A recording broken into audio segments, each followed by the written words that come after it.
থেকে স্বাগত জানাই। এবারে যে খবরটির দিকে নজর রাখবো, ব্যাংকে টাকা রাখছেন কিন্তু আপনি কি নিশ্চিত যে আপনার টাকা ব্যাংকে সুরক্ষিত আছে? প্রশ্ন উঠছে এই জায়গাতেই। আপনার টাকা, আপনার ব্যক্তিগত পয়সা যা আপনি রক্ত জল করে জমা করেছিলেন, সেই টাকা আপনার ব্যাংকে কতটা সুরক্ষিত তা নিয়ে এবার প্রশ্ন দেখা দিয়েছে। ঠিক এমনটাই আজকে ঘটলো। ফিক্সড ডিপোজিটের টাকা উধাও হয়ে গেছে। একজন মহিলা চিৎকার করে রাস্তায় কান্না করছেন এ কারণে, কারণ তার গচ্ছিত কিছু টাকা যা ফিক্সড ডিপোজিট তিনি করেছিলেন তা 1 লক্ষ টাকা কিন্তু উনার উধাও হয়ে গেছে। অর্থাৎ ব্যাংক থেকে উনিও টাকা তোলেননি বা উনি কোথাও খরচ করেননি, অথচ উনার টাকা উনার অ্যাকাউন্ট থেকে উধাও হয়ে গেল, কিন্তু ব্যাংক কর্তৃপক্ষ তা কিছুই জানাতে নারাজ। সবচাইতে বড় কথা, কিভাবে এই টাকা কোথায় গেল, কিভাবে খরচ হলো তার কোনো ধরনের তথ্য নেই। অর্থাৎ আপনার টাকা যা আপনি রক্ত জল করে জমা করবেন সেই টাকা কোথায় চলে যাচ্ছে সেটা এখন বড় প্রশ্ন হয়ে দাঁড়িয়েছে। কিভাবে এই টাকা কোথায় খরচ হলো, যেটা জানা গেছে, হরিগঙ্গা বর্ষাক রোডের ইন্ডিয়ান ব্যাংকে এই মহিলা, যাকে আপনারা দেখতে পাচ্ছেন স্ক্রিনে, তিনি জমা করেছিলেন 1 লক্ষ টাকা, অর্থাৎ ফিক্সড ডিপোজিট করেছিলেন। উনার ফিক্সড ডিপোজিটের টাকা রীতিমতো উধাও হয়ে গেছে। কোথায় এই টাকা খরচ হলো, কিভাবে হলো, তাও কিন্তু ব্যাংক কর্তৃপক্ষ জানাতে চাইছেন না। ব্যাংকের তরফে যেটা জানানো হচ্ছে, তারা মহিলাকে যেটা জানানো হয়েছে যে তিনি যেদিন এই টাকাটা ফিক্সড ডিপোজিট করেছিলেন, অর্থাৎ যে ডেটে উনি টাকাটা, এই 1 লক্ষ টাকা ফিক্সড ডিপোজিট করেছিলেন, তার ঠিক 3 থেকে 4 দিন পরেই নাকি টাকা তোলা হয়ে গেছে। কিন্তু কারা তুললো, কিভাবে তুললো? আমার অ্যাকাউন্টের টাকা, ধরুন আপনার ব্যক্তিগত অ্যাকাউন্টের টাকা কে তুলে নিয়ে যেতে পারে? অন্য কেউ কি পারে? এবং এই মহিলা যিনি অভিযোগ করছেন তিনি বলছেন যে উনি কোনো টাকা তোলেননি, উনি ফিক্সড ডিপোজিট করেছিলেন। আজকে যখন তিনি গত 3-4 দিন ধরে ব্যাংকে যাচ্ছেন ওনার টাকার খবর নিতে, তখন ওনাকে কিছুই বলা হচ্ছিল না, 1-2 দিন পরে আসার কথা বলা হচ্ছিল, বা সেভাবে ওনাকে কিন্তু সঠিকভাবে জবাব দেওয়া হচ্ছিল না। তারপরে কিন্তু মহিলার সন্দেহ হয় এবং আজকে যখন তিনি জানতে পারেন যে উনার অ্যাকাউন্টে আর 1 টাকাও নেই, অর্থাৎ সেই 1 লক্ষ টাকা উধাও হয়ে গেছে যেটা তিনি ফিক্সড ডিপোজিট করেছিলেন, তারপরে কিন্তু এই মহিলার মাথায় আকাশ ভেঙে পড়ে এবং তিনি কান্নায় একেবারে মাঝ রাস্তায় বসে পড়েন। কান্নায় হাউমাও করে তিনি রাস্তায় বসে কান্না করছিলেন এবং তিনি একটা কথাই বলছিলেন, ওনার সর্বস্ব শেষ হয়ে গেছে। কি বলছেন এই মহিলার, কি বক্তব্য, শুনুন আপনারা। আমরা 400 দিনের ফিক্সড ডিপোজিট করছি, ফিক্সড বলাইছি 400 দিন, ম্যাচুরিটি 2025 15 তারিখ জানুয়ারি রইব।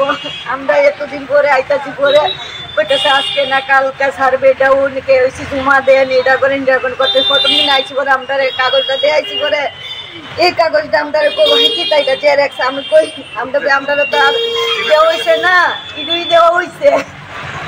এখন আপনারা কোনো লোন টোন লইছেন নি? আনতেন না, ওইটা তো আমরা ব্যাংকেতে দিই না। আমরা তো কোনো কারণ নেই, আমরা এটা আমরা এই ব্যাংকে আইসি না।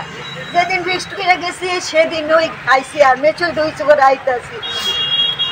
এরপরে তো থানা দিয়ে এন্ট্রি করে তো আমি আইসি বলে তারা কইছে এটা ডুপ্লিকেট, আপনারা জেরক্স করা হয়েছে, আপনারা অরিজিনালটা কই। আমরা তো অরিজিনাল পাইছি না, আমরা কইছি এটি তারা কইতাছে না, তারা এনতে কাগজটা দেখাইছে পরে এই কাগজের মধ্যে মিলে না। এরপর আমরা বাধ্য, আমরা এরপরও আমরা টাকাটা লেগে আমরা দিয়ে করে কাগজপত্র সব ব্যাংকে কইছে টাকাটা আছে কি নাই, তখন এই কথা কইছে না। কালকে সন্ধ্যার সময় কালকে সব জমা দিয়ে গেছি, পরে কইছে এটা অ্যাকাউন্টে ট্রান্সফার হইতে, ক্যাশ কাউন্টার বন্ধ হয়ে যাবো গা, কালকে টাকাটা উদ্ধার করতে পারবে। সন্ধ্যার সময় ভুল করছে, আপনার এখন টাকা উড়ানি হয়ে গেছে।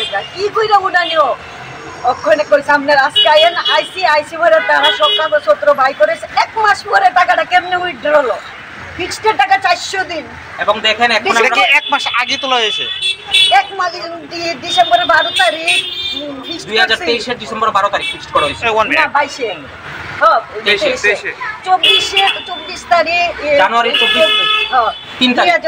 3 তারিখ জানুয়ারি মাসে কেমনে টাকাটা উইথড্র হলো? কত তারিখ ঘটনা কথা? এটা 15 জানুয়ারি, মানে ডেট ওনার আগে তোলা হয়েছে। 1 মাস পরে টাকাটা উইথড্র হয়ে গেছে। জমা দেওয়ার 1 মাস পরে টাকাটা উইথড্র হয়েছে। 1 মাস পরে জমা দেওয়ার 1 মাস পরে টাকাটা উইথড্র হয়ে গেছে। আবার তারা কাগজপত্র দেখাইতেছে, সিগনেচার সব আমার। অনেক কি কই আপনারা শুনছিলেন সেই অসহায় গ্রাহকের কথা। অনিমা দেবনাথ, উনার বাড়ি রানীর বাজারে যেটা জানা গেছে, এবং উনি হরিগঙ্গা বসাক রোডের যে ইন্ডিয়ান ব্যাংক রয়েছে সেই ব্যাংকে 1 লক্ষ টাকা ফিক্সড ডিপোজিট করেছিলেন। কিন্তু যেদিন ফিক্সড ডিপোজিট করা হয়েছে তার কদিন বাদে থেকেই কিন্তু উনার ব্যাংক থেকে টাকা উধাও হয়ে গেছে। ব্যাংকের তরফে জানানো হচ্ছে যে উনার যে সিগনেচার বা স্বাক্ষর রয়েছে সেটা কেউ হয়তো নকল করেছে এবং সেইভাবেই কিন্তু পয়সাটা উঠিয়ে নেওয়া হয়েছে, অর্থাৎ 1 লক্ষ টাকা অন্য একজন কেউ উঠিয়ে নিয়ে গেছেন। কিন্তু প্রশ্ন হলো, যার পয়সা যিনি ফিক্সড ডিপোজিট করেছেন তিনি যদি না উঠাতে পারেন তাহলে অন্য কেউ কি করে সেটা উঠিয়ে নিয়ে গেল? এবং সেখানেই কিন্তু বড় প্রশ্ন যে আমার আপনার টাকা যে আপনি ব্যাংকে রাখছেন সেটা ব্যাংক কর্তৃপক্ষ কতটা সুরক্ষিত রাখতে পারছে, আপনার টাকা কতটা সুরক্ষিত রয়েছে ব্যাংকে, সেটা কিন্তু এই ঘটনার পর একটা বড় প্রশ্ন হয়ে দাঁড়িয়েছে। এবং এই ব্যাংকের গাফিলতি নিয়েও কিন্তু এখন একটা বড় প্রশ্ন হবে। সময় এখন ছোট্ট বিজ্ঞাপন বিরতির, সঙ্গে থাকুন।